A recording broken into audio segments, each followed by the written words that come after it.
देसी गाय के दूध से जो घृत का निर्माण हो, वो घी हो, और बेले का जो फल का गुर्दा जलाओ, उसकी भस्म अगर आपने बेलपत्री के पेड़ के नीचे ही बनाई हो, मान लो अगर कोई बड़ा बेलपत्री का वृक्ष हो, और पहले देख लेना उसके नीचे बनाते समय कहीं मधुमक्खी तो नहीं लग रही, नहीं तो दादा तुम्हारा क्या बस करे, तुम तो वहां आग लगा दो ना, मधुमक्खी तुम्हें निपटा दे। हो जाता है।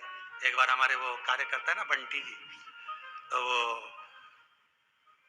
उनके परिवार के साथ में कहीं पिकनिक मनाने गए, और पिकनिक मनाने गए तो बढ़िया उन्होंने पेड़ के नीचे कंडा जलाया बाटी सेकने के लिए।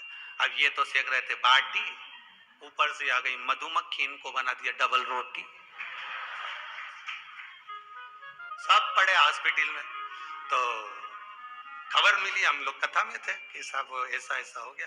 हमने कहा मधुमक्खियों ने आक्रमण कर दिया। हाँ, तो गए कहां थे? तो क्या पिकनिक मनाने गए थे? तो भोजन घर से नहीं ले गए? कि नहीं, घर से तो दाल ले गए, तो बाल्टी तो वही बनाई। अब बस वो इनने बाटी बनाई, उन्हें डबल रोटी सेक दी। तो इसका भी ध्यान रखना, नहीं मालूम पड़े तुम लोग तो सियोर वाला महाराज ने बोला था कि बस मत क्या, इसलिए घर में कर लो तुम तो, रहन दो दादा तुम।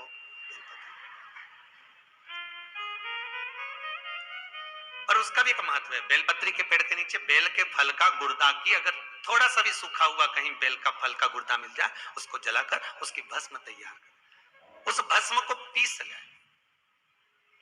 पीस कर उसको काजल जैसा तैयार करके डब्बी में रख ले महाराज। शिव जी पे चढ़ी हुई भस्म को पहले वो पीस के शंकर जी पे चढ़ाओ, फिर उसको लेकर आकर उसमें गाय का, देसी गाय का उसमें घी मिलाकर काजल जैसा तैयार कर कर मस्तक पर मात्र या कलेजे पर उसकी एक बिंदी ही रखकर आप अपने कार्य के लिए अगर निकल गए, तो ये पक्का है कि वो कार्य होगा ही, सफल होकर ही मानेगा। ज्यादा से ज्यादा 5 दिन उसके पास जाना पड़ेगा, 6 दिन जाना पड़ेगा, पर कार्य सफल होगा ही, उसको करना ही पड़ेगा। क्योंकि वो केवल बेल की कालोच नहीं गई है, वो स्वयं काल का तुम्हारे साथ गई, स्वयं पार्वती मां तुम्हारे साथ। भस्म शिव जी को प्रिय, उस भस्म का प्रयोग बड़ा सुंदर।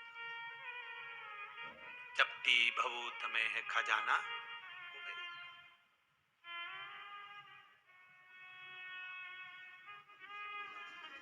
शंकर भगवान का अनुमोदन स्मरण, शिव महापुराण की कथा कहती सुख देने वाला।